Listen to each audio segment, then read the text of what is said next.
एक माजी खासदार महामार्गावरून जात असताना अचानक गाडीवर हल्ला होतो.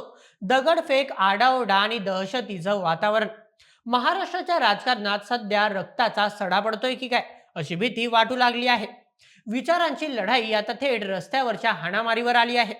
छत्रपती संभाजीनगरचे माजी खासदार आणि एमआयएमचे फायर ब्रँड नेते इम्तियाज जलील यांच्या गाडीवर झालेला हल्ला सध्या संपूर्ण महाराष्ट्रात चर्चेचा विषय ठरला आहे. हा हल्ला साधा सुद्धा नव्हता. गाडीच्या काचा फुटल्यात, प्रचंड तणाव निर्माण झाला होता. ही घटना जेव्हा घडली तेव्हा स्वतः इम्तियाज जलील गाडीत होते का? त्यांना काही दुखापत झाली आहे का? आणि सर्वात महत्त्वाचं म्हणजे या हल्ल्यामागचा मास्टर माइंड कोण? आजच्या व्हिडिओमध्ये आपण या हल्ल्याची इनसाइड स्टोरी पाहणार आहोत. तसंच या हल्ल्यानंतर इम्तियाज जलील यांनी जी पहिली प्रतिक्रिया दिली आहे ती ऐकून अनेकांच्या पायाखालची जमीन सरकली आहे. विषय गंभीर आहे. चला मग सुरुवात करूया आजच्या व्हिडिओला. नमस्कार, मी नील सोनार, तुम्ही पाहत आहात बोल एमएच. सुरुवात करूया त्या क्षणापासून जेव्हा ही खळबळजनक घटना घडली. इम्तियाज जलील हे सध्या राज्यभरात विविध दौऱ्यांवर आहेत. तिरंगा संविधान रॅली असो किंवा वक्फ बोर्डाचा मुद्दा, जलील सध्या प्रचंड आक्रमक आहेत. मिळालेल्या माहितीनुसार इम्तियाज जलील यांची गाडी महामार्गावरून जात असताना काही अज्ञात लोकांनी त्यांच्या ताफ्यावर हल्ला करण्याचा प्रयत्न केला. गाडीवर दगडफेक झाल्याचं आणि काचा फुटल्याचं समोर आलं आहे. हे दृश्य अतिशय भयावह होतं. एक लोकप्रतिनिधी जो संसदेत महाराष्ट्राचा आवाज बनला होता त्याच्यावर अशा प्रकारे दिवसाढवळ्या हल्ला होणे हे राज्याच्या गृह खात्यावर मोठं प्रश्नचिन्ह आहे. हल्लेखोर कोण होते? ते कोणत्या पक्षाचे होते की एखाद्या संतप्त जमाव होती हे अद्याप स्पष्ट झालेलं नाही. पण ज्या पद्धतीने गाडी टार्गेट करण्यात आली त्यावरून हा हल्ला पूर्वनियोजित असावा असा संशय व्यक्त केला जात आहे. सुदैवाने इम्तियाज जलील यांना कोणतीही गंभीर दुखापत झाल्याचे वृत्त नाही.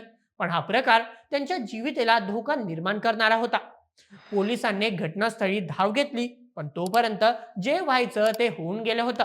आता प्रश्न हा आहे की जलील यांच्या सुरक्षेत चूक कुठे झाली? मित्रांनो, हा हल्ला समजून घेण्यासाठी आपल्याला थोडं मागे जावं लागेल. या आगीची ठिणगी नेमकी कुठे पडली? गेल्या काही दिवसांपासून महाराष्ट्रात रामगिरी महाराज विरुद्ध इम्तियाज जलील आणि नितेश राणे विरुद्ध इम्तियाज जलील असा मोठा कलगीतुरा रंगला आहे. रामगिरी महाराजांच्या वक्तव्यावरून जो वाद सुरू झाला त्यानंतर इम्तियाज जलील यांनी चलो मुंबईचा नारा दिला होता. हजारो गाड्यांचा ताफा घेऊन ते मुंबईच्या दिशेने निघाले होते. त्यावेळी सुद्धा प्रशासनाची झोप उडाली होती. दुसरीकडे भाजप आमदार नितेश राणे यांनी जलील यांच्यावर सडकून टीका केली होती. जशास तसे उत्तर देण्याची भाषा दोन्ही बाजूंनी झाली. जेव्हा राजकीय नेत्यांमध्ये अशी जहाल वक्तव्ये होतात तेव्हा त्याचे पडसाद खालच्या लेव्हलला उमटतात. कार्यकर्त्यांची माथी भडकतात आणि मग असे हल्ले होतात. इम्तियाज जलील यांनी सतत हा आरोप केला आहे की सरकार एका विशिष्ट विचारधारेला पाठीशी घालत आहे आणि आमच्यावर गुन्हे दाखल केले जात आहेत.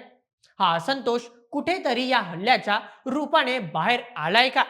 हा हल्ला म्हणजे त्यांना गप्प करण्याचा प्रयत्न आहे का, की हा निवडणुकीच्या तोंडावर वातावरण तापवण्याचा स्टंट आहे? हे अनेक तर्कवितर्क लावले जात आहेत. आता वळूया व्हिडिओच्या सर्वात महत्वाच्या भागाकडे. या भ्याड हल्ल्यानंतर इम्तियाज जलील घाबरले का? तर त्याचं उत्तर आहे नाही. उलट ते अधिक आक्रमक झाले आहे. जलील यांच्या पहिल्या प्रतिक्रियेनुसार त्यांनी थेट सरकारला आणि पोलिसांना धारेवर धरले आहे. ते म्हणतात की हा भ्याड हल्ला आहे. मी अशा हल्ल्यांना घाबरणारा नाही. माझे संविधान आणि माझा तिरंगा मला ताकद देतो. जर पोलिसांना आमची सुरक्षा करता येत नसेल तर सांगा, आम्ही आमची सुरक्षा करायला सक्षम आहोत.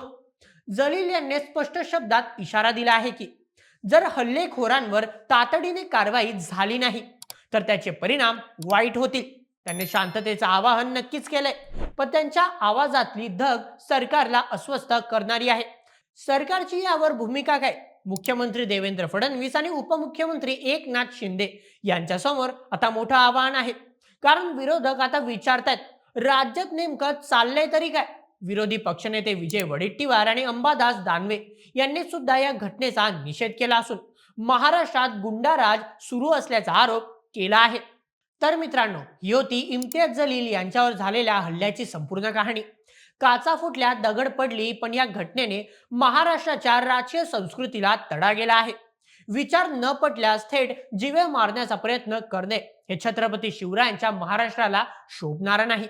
आता या प्रकरणाचा तपास पोलीस करतीलच, पण काही प्रश्न अनुत्तरित आहेत. नेत्यांच्या चिथावणीखोर भाषणांमुळेच कार्यकर्त्यांचे हात उचलले जात आहे का? त्यानंतर निवडणुकीच्या तोंडावर असे राडे करून जातीय ध्रुवीकरण करण्याचा हा डाव आहे का? तुम्हाला काय वाटतं? हा हल्ला पूर्व नियोजित कट होता की उत्स्फूर्त प्रतिक्रिया? तुमचं मत आम्हाला कमेंटमध्ये नक्की कळवा. आणि अशाच व्हिडिओसाठी सबस्क्राईब करा बोल एम एच आपल्या युट्यूब चॅनलला. धन्यवाद.